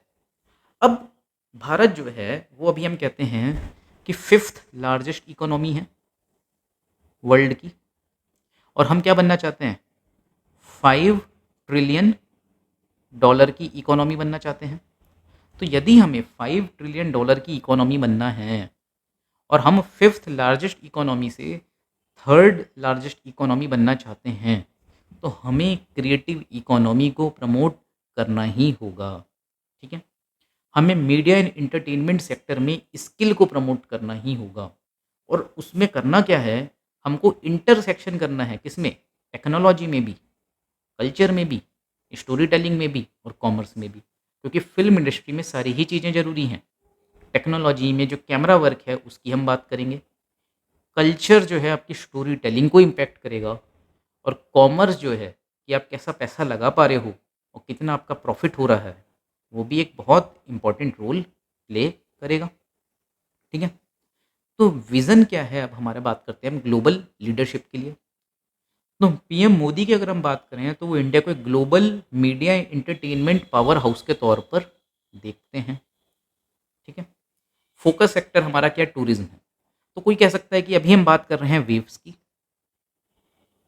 तो वेव्स की बात करते हुए ये टूरिज्म सेक्टर कहाँ से आ गया। तो वेव्स को अगर हम देखेंगे तो उसमें क्या होगा, इंडिया में फिल्मों की शूटिंग होगी। जब इंडिया में फिल्मों की शूटिंग होगी तो हमारी उस पर्टिकुलर क्षेत्र की, उस पर्टिकुलर सिटी की एक सॉफ्ट पावर बनेगी और दुनिया भर के लोग उस शहर के बारे में जानेंगे। तो वेव्स जो है वो अल्टीमेटली टूरिज्म को भी प्रमोट करेगा। एनिमेशन हो गया, कॉमिक्स हो गया, डिफेंस हो गया, इन सब पे फोकस करने की बात करी गई है किसके द्वारा, पीएम मोदी के द्वारा। नेशनल जो हमारी एजुकेशन पॉलिसी है उसमें भी इंक्लूजन किया गया है एनिमेशन, वीएफएक्स, गेमिंग, कॉमिक्स का एक स्किलिंग फोर्स के तौर पर। तो ये एक बहुत बड़ा कदम है जो इंडिया को एक ग्लोबल लीडरशिप में लेके आएगा एवीजीसी की फील्ड। ठीक है, और पीएम ने ये तक कहा है कि एक टास्क फोर्स होनी चाहिए जो एवीजीसी के डेवलपमेंट को भारत में प्रमोट करेगी। ठीक है, अब हम वेव 2025 का जो समिट है उसके बारे में थोड़ी सी और इन्फॉर्मेशन देख लेते हैं कि इसका की गोल क्या है, transition from service provider to content leader. ये हमने पहले भी देखा था। ओरिजिनल स्टोरी टेलिंग को और आईपी क्रिएशन को प्रमोट किया जाए। सिविलाइजेशनल वैल्यूज़ और लिंग्विस्टिक डाइवर्सिटी को भारत की प्रमोट किया जाए। जैसे कि हम देखते हैं हॉलीवुड वाले जो हैं वो जो अपनी फिल्में बनाते हैं उसके माध्यम से अपनी सिविलाइजेशन को कितना प्रमोट करते हैं। ग्रीक सिविलाइजेशन जो है उसको कितना पॉपुलराइज किया जाता है फिल्मों के माध्यम से। इसी तरीके से इंडियन कल्चर को भी प्रमोट किया जा सकता है भारत में जो फिल्में हैं उनको अच्छे स्तर पे बना के। ठीक है, फिर हम बात करते हैं linked initiatives, national creators award, है ना। ये हमने देखा ही था कि किस तरीके से दिया गया था। इसमें जो एक बड़े पॉपुलर नाम हुए थे उसमें से रणबीर इलाहाबादिया भी था। इनको भी कंटेंट क्रिएटर अवार्ड मिला था, है ना। फिर हम बात करते हैं मीडिया एंड इंटरटेनमेंट सेक्टर, एक डेटा स्नैपशॉट। ये आप खुद से देख लेना डेटा स्नैपशॉट को। अब हम बात करते हैं कि हमने इतने सारे स्कोप्स, ग्रोथ के जो पोटेंशियल्स हैं उनको देखा किसमें, इंटरटेनमेंट सेक्टर में। लेकिन कुछ चैलेंजेस भी तो होंगे कि आज के समय में वो क्या क्या समस्याएं हैं जो हम देखते हैं इंटरटेनमेंट सेक्टर में। तो अगर हम देखें इंडिया का जो एनिमेशन है वो हमें कोई बहुत अच्छा तो देखने को नहीं मिलता, है ना। हम देखते हैं कि इंडिया में जो एनीमे पॉपुलर हैं वो कहाँ के पॉपुलर हैं, जापान के। यानी कि भारत में जो एनिमेशन सेक्टर है उसने बहुत अच्छा परफॉर्म नहीं। ठीक है, तो अब हमारी कोशिश क्या होनी चाहिए कि भारत में भी एनिमेशन सेक्टर को आगे बढ़ाया जाए। तो अब हमें उसके लिए ये भी तो एटलीस्ट पता होना चाहिए कि इंडिया में वो डेटा क्या है। तो इंडिया का ग्लोबल एनिमेशन आईपी शेयर जो है वो 1% से भी कम है। ये शो करता है कि भाई इंडिया अभी बहुत पीछे है किसमें, एनिमेशन की फील्ड में। और मेजॉरिटी आउटपुट जो है हमारा इज़ आउटसोर्स्ड वर्क। ये भी एक चिंता की बात है। तो हमारा गोल क्या होना चाहिए कि हम आउटसोर्सिंग से शिफ्ट होके ओरिजिनल आईपी क्रिएशन की ओर बढ़ें। ठीक है, अब हम बात करते हैं ट्रेडिशनल सिनेमा एजुकेशन की भारत में। तो हमने अर्ली स्टार्ट किया था। हमारे पास में कुछ इंस्टीट्यूट्स हैं जैसे कि एमजीआर इंस्टीट्यूट है, चेन्नई का इंस्टीट्यूट है जो प्री इंडिपेंडेंस से ही हमारे पास में है। एफटीआईआई पुणे है, film and television institute of India जिसको हम कहते हैं पुणे में। ये जो है आज से 6-7 साल पहले काफ़ी ज़्यादा कंट्रोवर्सी में भी रहा था। अगर आप लोगों ने सुना हो तो गजेंद्र चौहान जो हैं,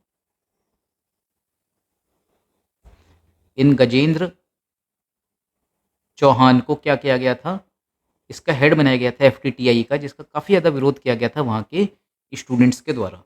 ठीक है, तो आप इसको पढ़ भी सकते हो एक बार इंटरनेट पे ताकि एफटीआईआई के बारे में आपको बेहतर इन्फॉर्मेशन मिल सके। ठीक है, फिर एसआरएफटीआई कोलकाता में है और अरुणाचल में भी इसका कैंपस खुला है। तो इस तरीके से हम देखते हैं कि ट्रेडिशनल सिनेमा एजुकेशन जो इंडिया में है वो कैसे कैसे है। फिर सपोर्टिव बॉडीज़ की अगर हम बात करें तो एआईयू एंड यूजीसी, ये फॉर्मलाइज करेंगे किसको, एकेडमिक पैरामीटर्स को। यूजीसी तो वही है, यूनिवर्सिटी ग्रांट कमीशन, इसके द्वारा एग्जाम्स करवाए जाते हैं। ठीक है, एफटीआईआई एंड एसआरएफटीआई ये ऑफर करते हैं diplomas but highly industry valued, मतलब ये लोग भी डिग्री नहीं देते हैं, इनके द्वारा जो कोर्स करवाए जाते हैं उनको हम क्या कहते हैं, उनको हम कहते हैं that those are the diploma courses. Although those are the diploma courses, उसके बाद भी उनकी वैल्यू काफ़ी ज़्यादा है। ठीक है, फिर डीम्ड यूनिवर्सिटी स्टेटस इनको सून ग्रांट किया जाएगा, enabling research and academic elevation. तो हम बेसिकली क्या देख रहे हैं कि वो क्या क्या चीज़ें हैं जो भविष्य में करी जानी हैं और किस तरीके से जो एवीजीसी फील्ड है या फिर जो सिनेमा जगत है उसको हम फॉर्मलाइज करने की, उसको और ज़्यादा प्रमोट करने की कोशिश कर रहे हैं। फिर स्टेट लेवल सपोर्ट की अगर हम बात करें तो फिल्म प्रमोशन स्कीम्स होती हैं, स्कॉलरशिप्स हैं, एकेडमिक फेस्टिवल्स भी हो रहे हैं। फिर प्राइवेट इंस्टीट्यूशंस की अगर हम बात करें तो उसमें सुभाष घई एक बहुत पॉपुलर फिल्म डायरेक्टर है। I think most of the people ने इसका नाम सुना ही होगा, इनका नाम, इनका विस्लिंग वुड्स है। अनुपम खेर ने अपनी एक्टिंग एकेडमी खोली है। FTII, SRFTII alumni led private training centres भी हैं। नेशन वाइड फुटप्रिंट अगर हम देखें फिल्म एजुकेशन का, तो आज के समय में वो सिर्फ मुंबई तक सीमित नहीं रह गया है। मुंबई सबसे पहले नाम क्यों आता है? क्योंकि यहाँ पे बॉलीवुड है। लेकिन हम देख रहे हैं कि किस तरीके से आज के समय में जो रीजनल फिल्म इंडस्ट्रीज़ हैं वो कितना अच्छा परफॉर्म कर रही हैं। हमारे पास में तमिलनाडु में, केरला में, कर्नाटका में, यूपी में, बिहार में भोजपुरी जो फ़िल्में हैं, उत्तराखंड में, यहाँ पे भी स्ट्रॉन्ग इंस्टीट्यूशंस उभर के आ रहे हैं। ठीक है? सिनेमा ट्रेनिंग फ़िलॉसफ़ी जो है उसमें एक बैलेंस्ड अप्रोच होना चाहिए, क्राफ्ट पे भी फ़ोकस हो और आर्ट पे भी। क्योंकि कई बार ऐसा देखने को मिलता है कि फ़िल्म जो है वो टेक्निकल एस्पेक्ट जो हैं बहुत अच्छे हैं, वीएफएक्स वगैरह बहुत अच्छे हैं, लेकिन स्टोरी के मामले में, विज़न के मामले में फ़िल्म जो है वो कमज़ोर पड़ जाती है। जैसे कि हमने कल की फ़िल्म को ही देखा था या ब्रह्मास्त्र को देखा था, है ना? स्टोरी लाइन जो है उतनी स्ट्रॉन्ग इनकी नहीं थी। फिर हम कोर्सेज़ की बात करें तो regional languages plus local themes जो रूटेड हैं कल्चर पे, उन पे भी फ़ोकस किया जा रहा है। इंडस्ट्री कनेक्शन कैसे है? Strong alumni network. अब एलुमनाई आप लोगों को पता ही होगा कि वो व्यक्ति जो किसी इंस्टीट्यूट से पास हो गया है और वो अपनी फील्ड में बहुत अच्छा कर रहा है कहीं पे, कॉलेज वालों के द्वारा उसको बुलाया जाता है कि वो आए और जो यूथ हैं, जो अभी एग्जिस्टिंग स्टूडेंट्स हैं कॉलेज के, उनको गाइड करे। तो इंडस्ट्री की अगर हम बात करते हैं तो उनका एलुमनाई नेटवर्क काफ़ी स्ट्रॉन्ग है। ठीक है? तो ये एक बहुत अच्छी बात होती है कि किसी इंस्टीट्यूट से कोई व्यक्ति निकला और भविष्य में वो बहुत सक्सेसफुल बन गया, बड़ा डायरेक्टर बन गया या बड़ा एक्टर बन गया और वो वहाँ पे एक स्ट्रॉन्ग एलुमनाई नेटवर्क के कारण वहाँ आता है और जो नए लोग हैं उनको गाइड करता है। ठीक है? रियल टाइम करिकुलम अपडेट्स होना, ये भी एक बहुत पॉजिटिव साइन हमें देखने को मिलता है। पब्लिक इंस्टीट्यूशंस की अगर हम बात करें तो ये ऑफ़र करते हैं state of the art training को और इंडस्ट्री रिलेवेंट कंटेंट को। ठीक है? अब कुछ रिपोर्ट्स हैं, वो क्या कहते हैं, जैसे फिक्की है। फिक्की की क्या फुल फॉर्म होती है, आप लोग कमेंट बॉक्स में बताइएगा। तो ये 2023 में इसने कहा है कि Indian media and entertainment sector का जो प्रोजेक्शन है वो $3.1 ट्रिलियन का है बाई 2026। ठीक है? इसी तरीके से मिंट के भी जो है वो कुछ डेटा है कि एनिमेशन और वीएफएक्स का जो है वो $1.3 बिलियन से $2.2 बिलियन है 2023 से 2026 में। इस डेटा को आप लोग पढ़ लीजिएगा। ठीक है? इसमें यूएनसीटीडी का जो डेटा है ये थोड़ा सा ज़्यादा इंपॉर्टेंट हो जाएगा। फिर हम बात करते हैं एवीजीसी की, तो किस तरीके से कैटलिस्ट हो सकता है फॉर क्रिएटिव ग्रोथ। ठीक है? क्योंकि इसमें एनिमेशन, विजुअल इफेक्ट्स, गेमिंग और कॉमिक्स, कितनी सारी चीज़ें साथ में आ रही हैं और आज के समय में एनिमेशन के ऊपर तो पूरी फिल्में बन जाती हैं। विजुअल इफेक्ट्स यानी कि जो वीएफएक्स हैं उनका बहुत ज़्यादा प्रयोग होता है फिल्मों में। गेमिंग इंडस्ट्री अपने आप में एक बहुत बड़ी इंडस्ट्री के तौर पे बन के उभर रही है और कॉमिक्स का मार्केट तो पहले से भी था और आज भी है। इनका ग्रोथ रेट 16% है एनुअली। अगर किसी का ग्रोथ रेट 16% एनुअली हो रहा है तो आप सोच सकते हो कि वो एक कैटलिस्ट है या नहीं है क्रिएटिव ग्रोथ में। और 2030 तक $26 बिलियन की इंडस्ट्री बनाने का टारगेट है। अब इनकी सेक्टोरल इंपॉर्टेंस भी होती है कि इंटरटेनमेंट के अलावा इनको यूज़ किया जाता है एजुकेशन में, हेल्थ में, डिफेंस में और ई गवर्नेंस में। हम देखते भी हैं कि कई सारी फिल्में जो होती हैं वो एजुकेशन के पर्पज़ से भी बनती हैं। ठीक है? जो लोगों को एजुकेट भी करती हैं, सपोर्ट करा जाता है। अब जब हम बात करते हैं एवीजीसी का, विजुअल इफेक्ट्स का और एनिमेशन का, तो इसका काम सिर्फ फिल्मों तक सीमित थोड़ी ना है। एजुकेशन की फील्ड में भी कॉम्प्लेक्स टॉपिक्स को समझाने में बहुत बड़ा रोल प्ले किया जा सकता है। किनका? एनिमेशंस का के द्वारा और विजुअल इफेक्ट्स के द्वारा। जो हमारी नेशनल एजुकेशन पॉलिसी है, उसमें एक्सपीरियंशियल लर्निंग को सपोर्ट करने के लिए भी हम एवीजीसी को देखेंगे। इससे इंक्लूसिव लर्निंग भी होगी, ठीक है। इंडिया का डेमोग्राफिक एडवांटेज, जो बात मैंने पहले बोली थी कि 35 के अंडर 65% पॉपुलेशन भारत की है, जिसके कारण भी भारत एवीजीसी टैलेंट का एक ग्लोबल हब बन सकता है। क्या रोल हो सकते हैं उनके? एनिमेशन करेगा कौन? एनिमेटर। गेम डिज़ाइनर्स हो सकते हैं, क्रिएटिव कोडर्स हो सकते हैं और वीएफएक्स स्पेशलिस्ट हो सकते हैं। हमारे पास में एक्सपोर्ट पोटेंशियल भी है, जैसे Indian Studios already Disney, Marvel, dream works के साथ में काम कर रहे हैं। अब हमें जो फ़ोकस करना है वो क्या है? हमें शिफ्ट करना है आउटसोर्सिंग से आईपी क्रिएशन में। अब जब हम ये बात कहते हैं कि हम आउटसोर्स की जगह खुद से आईपी क्रिएशन करेंगे, तो कुछ चैलेंजेस भी हमको देखने को मिलते हैं। वो क्या है? कि केवल 25% ग्रेजुएट्स ही इंडस्ट्री रेडी रहते हैं। ये डेटा है एमईएससी का। आउटडेटेड करिकुलम हमको देखने को मिलता है। एनालॉग टेक स्टिल टॉट, ठीक है। यानी कि हमारा जो करिकुलम है वो ठीक से अपडेट नहीं हुआ है, पुरानी चीज़ें अभी भी पढ़ाई जा रही हैं। फैकल्टी शॉर्टेज भी हमको देखने को मिलती है। इंफ्रास्ट्रक्चर भी टियर 2, टियर 3 सिटीज़ में बहुत अच्छा नहीं है। स्टैंडर्ड सर्टिफिकेशन सिस्टम की भी हमारे पास में कमी है, ठीक है। और इंडिया की जो स्किल रिपोर्ट है वो क्या कहती है? आर्ट्स और मीडिया की एम्प्लॉयबिलिटी 22.4% है। तो ये बहुत ही ग्रेव इशू है कि इंडिया में जब भी बच्चा छोटा होता है, 10th में, 9-10th के बाद में उसको 11th-12th में स्ट्रीम चूज़ करनी होती है, तो आज के टाइम में भी जो साइंस है वो नंबर 1 पे रहता है, कॉमर्स नंबर 2 पर रहता है और नंबर 3 पे रहता है हमेशा आर्ट्स। क्यों? क्योंकि आर्ट जो है उसको इस तरीके से देखा जाता है कि जो बच्चे साइंस और कॉमर्स लेने के भी लायक नहीं हैं, the people who are very weak in science and commerce, और जिनको साइंस मिलती ही नहीं है वो लोग आर्ट्स को लेते हैं। सो ये एक बहुत ख़राब चीज़ है। एंड मोर ओवर आर्ट्स में जो लोग जाते हैं उनकी एम्प्लॉयबिलिटी, उनकी रोज़गार पाने की जो क्षमता है भारत में, वो भी सिर्फ 22.4% देखी गई है। ये डेटा बहुत अच्छे से यूज़ कर सकते हो मेंस के एग्ज़ाम में, ठीक है, बहुत काम आएगा आपके। तो ये जो डायग्राम है इसको भी आप देख लेना। अब हम देखते हैं कि सरकार ने क्या-क्या किया है जो मीडिया और एंटरटेनमेंट है उसको प्रमोट करने के लिए। सो गवर्नमेंट इंटरवेंशन की जब हम बात करेंगे तो वेव्स 2025 का समिट क्या है? Global stake holders, policy dialogues, skilling pledges हुई हैं उसमें, एमओयूज़ हुए expected with Pixar, Sony animation, Netflix. Focus किस पे था? रीजनल एवीजीसी हब बनाने पर, यानी कि एनिमेशन, विजुअल इफेक्ट्स, गेमिंग और कॉमिक्स उसके हब्स कहाँ-कहाँ बने? मुंबई में, हैदराबाद में, बंगलुरु में। New take, virtual production, metaverse story telling, volumetric cinema, इस पे काम हो, ठीक है। मेटावर्स जो है ये क्या होता है? आप लोग कमेंट बॉक्स में बताना। 2024 के प्री में इस पे सवाल भी आया था, काफ़ी ईज़ी सवाल था वो वैसे, ठीक है। एवीजीसी की प्रमोशन टास्क फोर्स भी बनाई गई है। नेशनल सेंटर ऑफ एक्सीलेंस की बात तो हमने पहले ही करी थी कि एक सेंटर ऑफ एक्सीलेंस मतलब एक ऐसा सेंटर बनाया जाएगा जहाँ पर एक्सीलेंस को प्रमोट किया जाए। ग्लोबल स्किलिंग स्टैंडर्ड्स की बात होगी, जैसे कि साउथ कोरिया, जापान, कनाडा में है। Regional story telling plus language specific content भी होगा और सजेस्ट किया जाएगा इंटीग्रेट करने का एवीजीसी को किस में? डिजिटल इंडिया मिशन में। तो ये तो बहुत बड़ा कदम होगा अगर डिजिटल इंडिया मिशन में हम एवीजीसी को शामिल कर पाएँ। फिर स्किल इंडिया और प्रधानमंत्री कौशल विकास योजना को भी हम इससे जोड़ सकते हैं। सोचो कि आप बात कर रहे हो किस चीज़ की? एवीजीसी की, जिसमें आप एनिमेशन की बात करते हो, विजुअल इफेक्ट्स की बात करते हो, गेमिंग की बात करते हो, कॉमिक्स की बात करते हो, और वो प्रधानमंत्री कौशल विकास योजना में ये सारी चीज़ें किसी को यदि सिखाई जाएँ तो, ठीक है।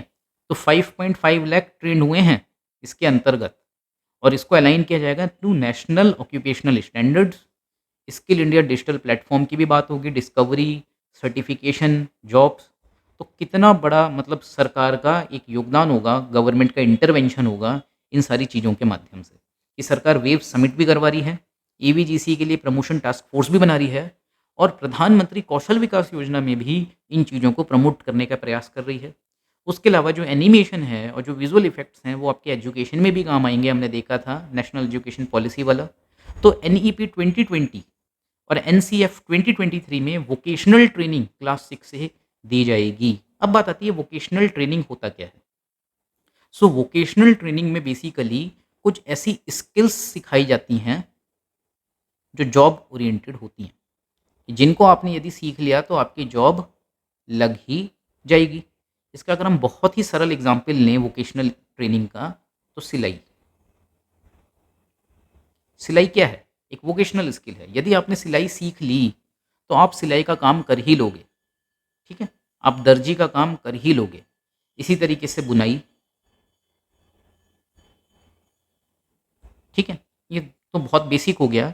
इसी तरीके से हम क्या कह सकते हैं? बेसिक कंप्यूटर चलाना किसी को आपने सिखा दिया,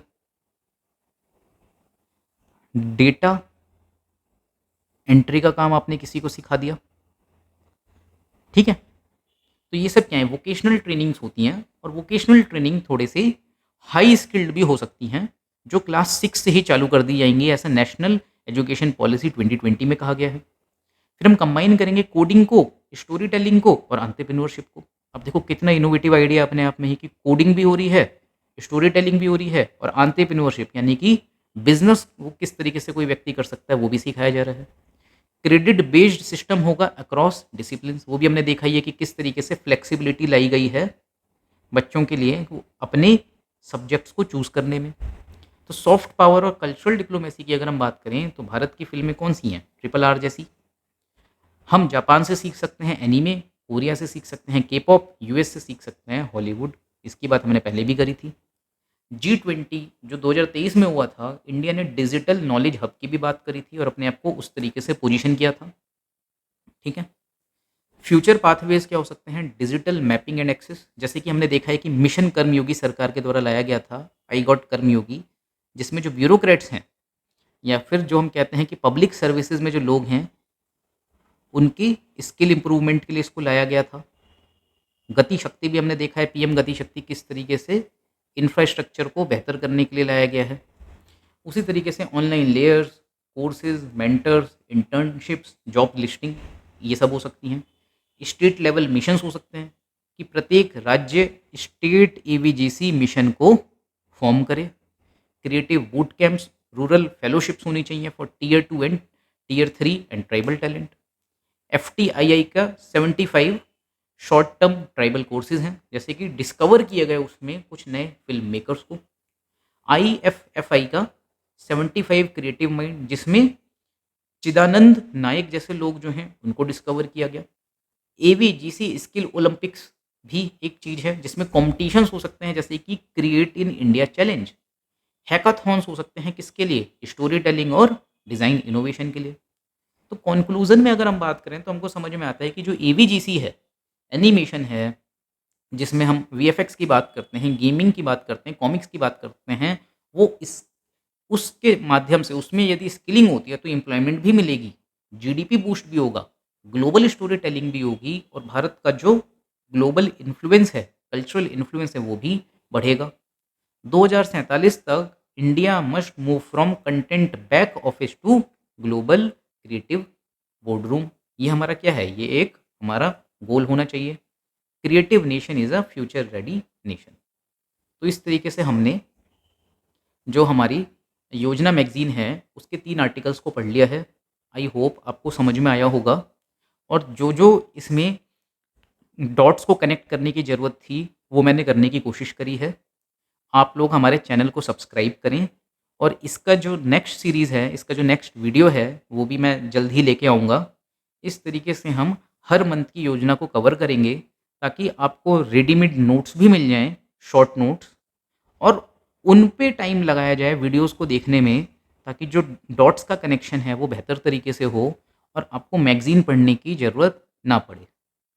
तो प्लीज़ हमारे चैनल को सब्सक्राइब करें, और इसके जो शॉर्ट नोट्स हैं, वो भी आप डाउनलोड कर सकते हैं। उनको आप डाउनलोड करें और खुद से भी एक बार पढ़ें। Thank you.